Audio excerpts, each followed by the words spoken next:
been called an unfortunate sign of the beginning of summer, a series of accidental water-related deaths in the region.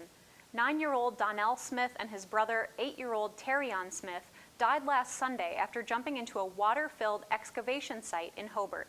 I spoke with friends and family of the brothers who say the boys were happy, affectionate children who brought joy into many lives.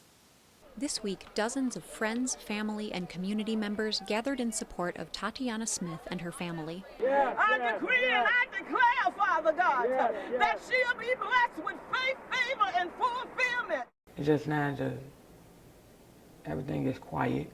The other kids that's there, they don't want to be there no more. They actually haven't even been there since the situation happened. The situation Smith is referring to began Saturday, June 14th, when her sons Donnell and Terrion went outside to play with other children in their Glen Park neighborhood, near the border of Gary and Hobart. The children walked to a nearby property where excavation work was underway. Approximately 30 minutes later, Smith's daughter returned to alert her mother that the boys were in trouble. She's a 3-year-old little girl that knows exactly what happened to her brother. She can tell you more about it than I can, and she's only 3. According to a press release from the Hobart Police Department, the excavation site was filled with water more than 12 feet deep. 4 officers pulled both boys from the sandy bottom of the pit. Donnell and Terrion Smith were pronounced dead at a local hospital later that night. This is Darnell, and this is Terrion, and they were my everything. Throughout the week, crews have been to the site to remove equipment and post no trespassing signs and a wire barrier at the entrance. Before all this, where was everything at? Where's the owner at? He knew this property was dangerous. Why you didn't have no signs out there then? We know we don't ask kids not to do this and not to do that, but they were going to play regardless. I wouldn't recommend no one, not even a grown person, to go over there. That's how serious it is. So for them to wait till now, after something that happened to my kid, to drain the water and put concrete down there, it's a problem. I have a big problem with that. And for the record, everybody has something to say, and he had something to say on Facebook about where was the parent and where was she at, why was she 1 to 10, because I was at home. They left out their yard to go play with their other friends. They didn't supposed to leave out the yard. This was just something that happened. I love my kids and everybody else's kids. If you have kids and they come to my house, I would love your kids like they mine too. Elizabeth Renta remembers when Terrion entered her first-grade classroom as a shy, quiet kindergartner who loved math.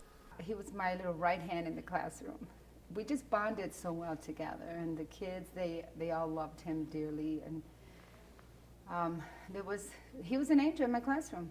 Fellow teacher Geneva Bates says she couldn't have been more proud when Donnell earned a Pass Plus on this year's I-STEP exam, placing him in the state's highest performance category for the test. In class, Donnell, he was a social butterfly. A lot of times he would finish his assignments and he wouldn't mind helping others, and he had a lot of patience. Before the vigil on Wednesday, Smith shared fond memories of her sons, like one morning when they sheepishly confessed to missing the school bus. I dropped my little sister off at work and come back, they still outside. What y'all doing? Oh, well, we missed the bus. How you missed the bus? We went to the candy store at 6 o'clock in the morning. But the joyful memories only seemed to bring brief comfort to a mother struggling to understand the tragedy that took her sons' lives. But I got to deal with it now. This is the life I have to deal with. And nothing that nobody gives me or bring to me can bring my babies home with me. To hear their voice again, I would love to hear their voice again. It's too quiet. Like I can't even scream no more. Can't holler at nobody no more. Because they gone. A fund to help the family cover the cost of both funerals has been established at Chase Bank.